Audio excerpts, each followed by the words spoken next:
Good morning students. स्वागत आप सबका फिर एक बार। मैं हूं सूर्य प्रकाश शर्मा और हम लोग पढ़ रहे हैं BA part second political science paper second के अंतर्गत भारत शासन अधिनियम 1935।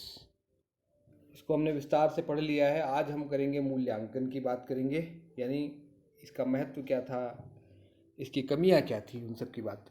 हालांकि हम कर चुके हैं दूसरे संदर्भों में अलग अलग जगह पर, लेकिन एक जनरल एक दोहरान समझ लीजिए इसको आप, लेकिन एक सिस्टमेटिक वे में इसको हम करेंगे। देखिए, बहुत सारी कमियां इस अधिनियम के बारे में बताई जा सकती हैं। पहली कमी इसके बारे में ये कही जाती है कि भारत को अधिराज्य स्थिति प्रदान नहीं की गई इसके द्वारा। हम डोमिनेंट स्टेटस मांग रहे थे, पूर्ण आंतरिक स्वराज, लेकिन वो हमें नहीं मिला। हमें क्या मिला? प्रांतों को स्वायत्तता, उसमें भी संरक्षण और आरक्षण, और केंद्र में दोहरा शासन। तो ये इसकी सबसे बड़ी कमी। दूसरी बात, संघीय जो योजना थी इसमें जो लागू होनी थी और लागू नहीं हो पाई, वो प्रतिक्रियावादी थी। बहुत सारी कमियां थी उसमें। सबसे बड़ी बात तो ये थी, जो निरंकुश राजा थे उनको ब्रिटिश भारत की जनता के लिए कानून बनाने का अधिकार दिया। जो स्वयं निरंकुश थे, वहां जनता को कोई अधिकार नहीं था। उन राजाओं को, निरंकुश राजाओं को ब्रिटिश भारत के लिए कानून बनाने का अधिकार देना, विचित्र सी बात थी ये। जो तीसरी बात, राजाओं को संघीय विधानमंडल में उनके जनसंख्या के अनुपात से अधिक प्रतिनिधित्व दिया गया था। इसकी चर्चा हम पहले भी कर चुके हैं। जो काउंसिल ऑफ स्टेट्स थी उसमें 40% स्थान दिए गए, और जो फेडरल असेंबली थी, संघीय सभा थी, उसमें 33.33% स्थान दिए गए, जबकि उनकी जनसंख्या थी केवल 24%। फिर ये भी अधिकार वहाँ की जनता को नहीं मिला था, राजाओं को मिला था। राजा मनोनीत करते उनको, जनता चुनती नहीं।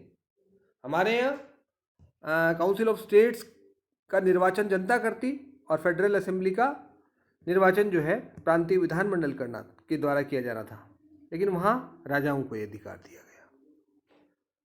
और ये भी एक विचित्र बात है कि जो संघ के स्तर पर जो प्रथम सदन था, निम्न सदन था फेडरल असेंबली, उसका अप्रत्यक्ष निर्वाचन होना था, और जो द्वितीय सदन था काउंसिल ऑफ स्टेट्स, उसका प्रत्यक्ष निर्वाचन होना था। ये भी एक विचित्र सी बात थी इस संघ में। नेक्स्ट, गवर्नर जनरल की निरंकुश शक्तियां, बहुत चर्चा हम इस पर कर चुके हैं। गवर्नर जनरल पूरी तरह से निरंकुश था, उसके पास उस पर कोई नियंत्रण नहीं था। विधानमंडल का भी कोई नियंत्रण नहीं था। उसको विधानमंडल के पारित विधेयकों पर वीटो प्राप्त था, या विधानमंडल अगर कोई विधेयक पारित नहीं करता था तो भी वो गवर्नर जनरल के एक्ट्स बना सकता था, उसको राइट था। बजट का लगभग 80% से अधिक हिस्सा उसके नियंत्रण में था। तो वो एक तरह से ऑटोक्रेट था, बिल्कुल निरंकुश शासक था। व्यवस्थापिका की अत्यधिक सीमित शक्तियां, ऊपर वाले में मैंने क्लियर कर दिया। व्यवस्थापिका के पास कहने को ट्रांसफर्ड सब्जेक्ट्स थे, बट व्यवहार में वो बहुत कमज़ोर स्थिति उसकी स्थिति। एक तो निर्वाचन की प्रक्रिया ऐसी थी, बहुत सीमित मताधिकार के आधार पर निर्वाचित होती थी, उसके बाद भी उस पर बहुत सारे नियंत्रण थे। गवर्नर जनरल को वीटो प्राप्त था। बहुत सारे विधेयक गवर्नर की जनरल की पूर्वानुमति से प्रस्तुत किए जा सकते थे। गवर्नर जनरल को उसकी राय को इग्नोर करने का अधिकार था, यानी अगर वो कोई विधेयक पारित न करे तो भी विधेयक वो जो है गवर्नर जनरल उसको एक्ट बना सकता था। पावर ऑफ सर्टिफिकेशन उसके पास था। बजट पर व्यवस्थापिका का बहुत कम नियंत्रण था, लगभग 15-20% बजट पर ही उसका व्यवस्थापिका का नियंत्रण होता था। प्रांतीय स्वशासन केंद्र में तानाशाही व्यवस्था के अधीन था। एक और बड़ी आलोचना थी। प्रांतों को स्वशासन दिया गया, लेकिन उस पर केंद्र की तानाशाही सरकार को नियंत्रण प्रदान किया गया। अजीब सी स्थिति थी ये। नेक्स्ट आते हैं हम संरक्षण तथा आरक्षण। चर्चा हो चुकी है, बहुत सारे संरक्षण और आरक्षण रखे गए, इफ्स एंड बट्स लगाए गए, इनकी चर्चा हम कर चुके हैं। केंद्र में द्वैध शासन, केंद्र में जो है दोहरा शासन था। जो प्रांतों में जिसकी खूब आलोचना हुई थी, उसी को आपने केंद्र में लागू कर दिया। सांप्रदायिक निर्वाचन का विस्तार हुआ था, ये आपको मैं बता ही चुका हूँ। प्रांतीय गवर्नरों का अनावश्यक हस्तक्षेप, प्रांतीय गवर्नरों ने बहुत सारा हस्तक्षेप किया, ये एक और बात है। जो कुछ मिला था उसमें भी गवर्नरों ने हस्तक्षेप किया और उसको ठीक से काम नहीं करने दिया। जितना कुछ अगर इस अधिनियम से दिया गया था, अधिनियम के द्वारा अगर वो भी लागू होता तो भी एक बात ठीक थी, लेकिन वो भी लागू नहीं होने दिया गवर्नरों ने, बहुत हस्तक्षेप किए थे और कांग्रेस को बार बार त्यागपत्र देने की धमकी देनी पड़ी, तब जाकर के गवर्नर द्वारा उसकी बात मानी जाती थी। अंतिम बात आज इस टॉपिक के अंतर्गत हम करेंगे वो है महत्व की बात करेंगे। क्या महत्व है इस अधिनियम का? सबसे पहली बात, भारत के शासन की शक्ति को ब्रिटिश सम्राट में निहित किया गया, पहली बार ब्रिटिश सम्राट को दिया गया। अब तक भारत सचिव के पास थी, अब ये शासन की शक्तियां ब्रिटिश क्राउन में निहित हो गई और वहीं से केंद्र और प्रांतों के बीच बंटवारा हुआ। ये एक नई बात थी जो महत्वपूर्ण बात थी। प्रांतों में उत्तरदायी सरकार दूसरी महत्वपूर्ण विशेषता थी। कमियां भले थी उसकी, लेकिन उत्तरदायी सरकार की स्थापना हुई थी।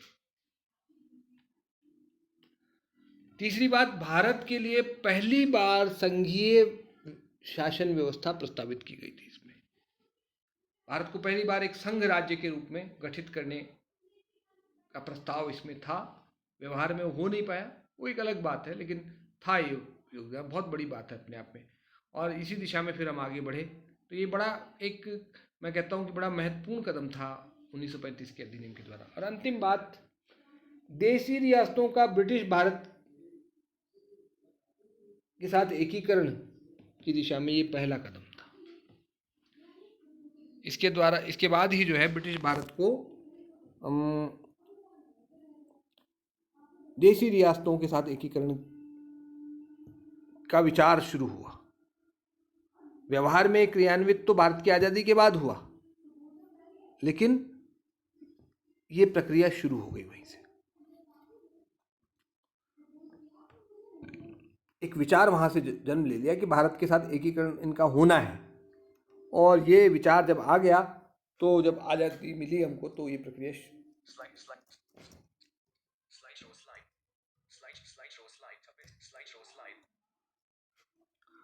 अंतिम बात, महत्व के बाद में कुछ कोटेशंस मैंने आपके लिए छांटे थे, उनकी भी मैं आपको दिखा देता हूँ।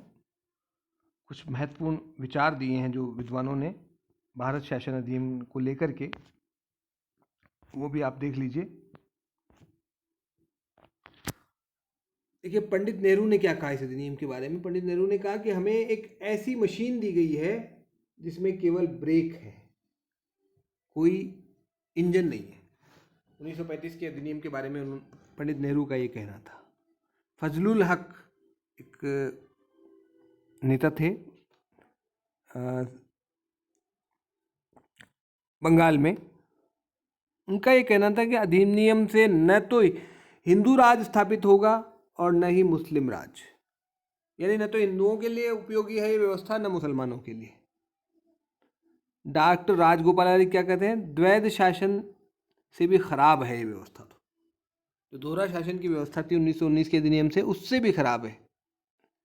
जिन्ना साहब क्या कहते हैं, पूर्णतया सड़ा हुआ, मूल रूप में खराब और बिल्कुल अस्वीकार्य कहा उन्होंने।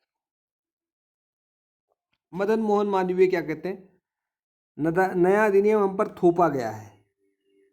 यह बाहर से देखने में कुछ कुछ लोकतांत्रिक प्रतीत होता है, किंतु अंदर से बिल्कुल खोखला है। जिस प्रकार किसी व्यक्ति के हाथ पैर बांधकर नदी में फेंककर उसकी तैराकी की क्षमता का परीक्षण किया जाए, उसी प्रकार यह अधिनियम भारतीयों के प्रशासनिक क्षमता का परीक्षण करता है। बहुत महत्वपूर्ण बात है। इस अधिनियम के द्वारा हमारी स्थिति ऐसी कर दी गई जैसे किसी को हाथ पैर बांध के नदी में फेंक दो और फिर कहो भाई तुम्हें तैरना नहीं आता, भाई तुम क्या करो, तैरोगे कैसे तैरोगे। इतने सारे प्रतिबंध लगा दिए गए थे हमारे ऊपर, प्रांतीय स्वायत्तता देकर के, देते हुए भी, और फिर दोष हम ही पर कि आपको चलाना नहीं आता। अरे भाई, अधिकार, अगर आपने उत्तरदायित्व दिया है, जिम्मेदारी दी, तो उसके लिए अधिकार भी चाहिए। शक्ति और उत्तरदायित्व दोनों साथ साथ चलते हैं, जितना उत्तरदायित्व उतनी शक्ति। लेकिन हम इसमें क्या मिला, हमको उत्तरदायित्व तो मिला लेकिन शक्ति नहीं दी गई। तो बिना शक्ति के आप कैसे काम करेंगे? आपको जिम्मेदारी दी जाएगी, उत्तरदायित्व मतलब जिम्मेदारी, तो आपको निर्णय लेने का अधिकार भी मिलना चाहिए। निर्णय लेने का अधिकार नहीं, जिम्मेदारी आपकी, ऐसा नहीं हो सकता। तो कुल मिलाकर के ये है 1935 का अधिनियम, जिसकी हमने विस्तृत चर्चा की है। उम्मीद है आपको समझ में आया होगा। फिर भी कोई कठिनाई हो तो आप बता सकते हैं, संपर्क कर सकते हैं, अपने प्रश्न मुझ तक पहुंचा सकते हैं। मैं आपके प्रश्नों का जवाब देने का पूरा प्रयास करूंगा। धन्यवाद।